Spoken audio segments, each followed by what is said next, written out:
अस्सलामुअलैकुम guys, welcome back to my channel. आप देख रहे हैं माय होम फूड, आपका किचन मेरा रेसिपी।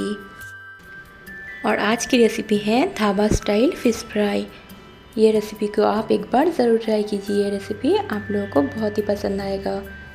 रेसिपी स्टार्ट करने से पहले अगर आप मेरे चैनल पे नए हैं तो चैनल को सब्सक्राइब ज़रूर कर लीजिए और बेल आइकन को भी प्रेस कर लीजिए ताकि मेरा आने वाला हर एक नया रेसिपी आप मिस ना कर सकें। तो चलिए रेसिपी स्टार्ट करते हैं। और पहले मछली को हम मैरिनेट करेंगे। और मैरिनेट करने के लिए यहाँ पे मैंने 2 इंच कटे हुए अदरक लिया है, 7 से 8 लहसुन की कलियाँ लिया है, थोड़ा सा पुदीना, थोड़ा सा धनिया और 2 से 3 हरी मिर्च लिया है। और इसमें थोड़ा सा पानी डाल के मैंने एक स्मूथ पेस्ट बना लिया है। फिर इस पेस्ट को मैं एक बोल में निकाल लिया है। फिर मैं यहाँ पे डाल रही हूँ स्वाद अनुसार नमक, 1 टीस्पून काली मिर्च पाउडर, 1 टीस्पून हल्दी पाउडर, 1 टीस्पून काश्मीरी लाल मिर्च पाउडर, 1 टीस्पून लाल मिर्च पाउडर, 1 टीस्पून जीरा पाउडर और 1 टीस्पून धनिया पाउडर। इसको डालने के बाद एक बार अच्छी तरह से मिला लिया है मैंने। मिलाने के बाद इसमें जो बचा हुआ पेस्ट था मैंने वो भी डाल दिया, उसको डाल के भी अच्छी तरह से मिला लिया है। और यहाँ पे मैंने 1 टेबलस्पून भर के दही लिया है। दही डाल के अच्छे से मैंने मिला लिया है। फिर मैंने यहाँ पे 1 नींबू का रस डाला है।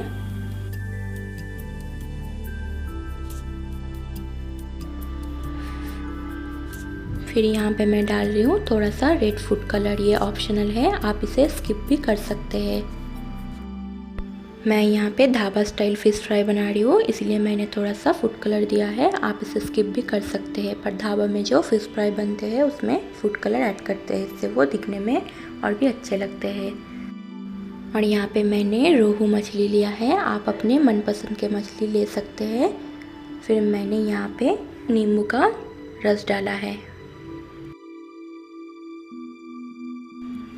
फिर मैं यहाँ पे रेडी किया हुआ मसाले में 2 टेबलस्पून कॉर्नफ्लावर और 1 टेबलस्पून मैदा ऐड किया है। इसे डालने के बाद अच्छी तरह से मैंने मिला लिया है। फिर यहाँ पे जो मैंने मछली रखा था उसको ये मसाले में अच्छी तरह से डिप करके रख लिया है। आप इस मसाले को मछली में अच्छी तरह से मिला लें। आप इस मैरिनेट किया हुआ मछली को 2 से 3 दिन तक फ्रिज में स्टोर करके रख सकते हैं। जब मन चाहे आप इसको निकाल के सिर्फ फ्राई करके खा सकते हैं। मैं यहाँ पे सारे मछली फ्राई नहीं करूँगी। यहाँ पे मैंने सारे मसाले को मछली में अच्छी तरह से मिला दिया है।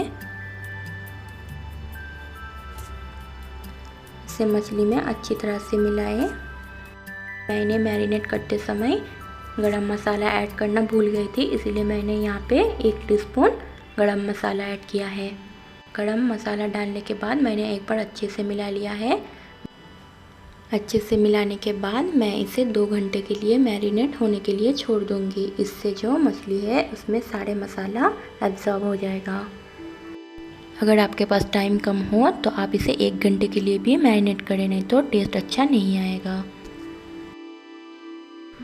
और यहाँ पे मछली को मैरिनेट हुए 2 से 3 घंटा हो गया है।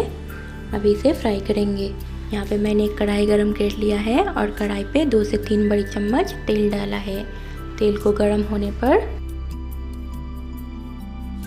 मछली के पीसेस को एक एक करके डाल दें। यहाँ पे मैंने 3 मछली डाला है।